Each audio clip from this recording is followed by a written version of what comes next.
அவருடைய கிருபை எவ்வளவு பெருசுன்னா, அவருடைய பிரசன்னத்தில் இருக்கிறோம், ஆனா சாகாம இருக்கிறோம். ஏன்னு கேட்டீங்கன்னா, வருஷத்துக்கு ஒரு முறை இந்த பிரதான ஆசாரியன் போவாராம் அந்த மகா பரிசுத்த ஸ்தலத்துக்குள்ள. அவருடைய இடுப்புல என்ன கட்டியிருப்பாங்க? கயிறோ சங்கிலியோ ஏதோ ஒன்று கட்டி அந்த கயிறை வெளியே விட்டுருப்பாங்க. இந்த மகா பரிசுத்த ஸ்தலத்துக்குள்ள போன இந்த பிரதான ஆசாரியன், சீஃப் பாஸ்டர், கர்த்தரால் தெரிந்து கொள்ளப்பட்டவர், ஏதோ ஒரு சின்ன பாவம் இருந்துச்சுன்னு வைங்க, உள்ள போன ஆளு அவுட், செத்து போயிடுவார். பொத்துன்னு ஒரு சத்தம் தான் கேட்குமா, எங்க பாஸ்டர் செத்து போயிட்டாருன்னு உள்ள யாரும் அவசரத்துல ஓடி போக முடியாது. ஏன்னா உள்ள போறவங்களும் மரித்து விடுவாரு. தொப்புன்னு சத்தம் கேட்ட உடனே என்ன பண்ணுவாங்க, அந்த கயிறை பிடிச்சுதான் அவரை வெளியே இழுப்பாங்களா. எப்படி இருக்கு பாருங்க அவருடைய பிரசன்னம். இவ்வளவு பரிசுத்தம் உள்ள தேவனுடைய பிரசன்னத்துல நம்ம சாகாம உட்கார்ந்து இருக்கிறது, நிக்கிறது, பாடுறதெல்லாம் அவருடைய கிருபையா இருக்கிறது. ஹல்லேலூயா.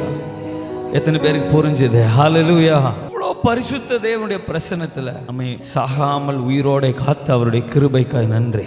இன்றைக்கு நமக்கு தூங்குறது கூட ஆண்டவர் ஃப்ரீடம் கொடுத்துருக்கிறார். சர்ச்சில் உட்காந்து தூங்கலாம், ஒண்ணுமே சொல்ல மாட்டுறாரு. எவ்வளவு கிருபை பாருங்க. அந்த கிருபைக்காய் எத்தனை பேர் நன்றி சொல்றீங்க? ஆமா, உங்களைய மனவாட்டியா பார்க்கிறாரு பிதா, உங்களை பிள்ளையா பார்க்கிறாரு. இயேசு கிறிஸ்துவின் ரத்தத்தை பார்த்து பார்த்து உங்கள் மேல என் மேல அவர் பொறுமையா இருக்கிறாரு. அவருடைய சுத்த கிருபைக்காய் நன்றி.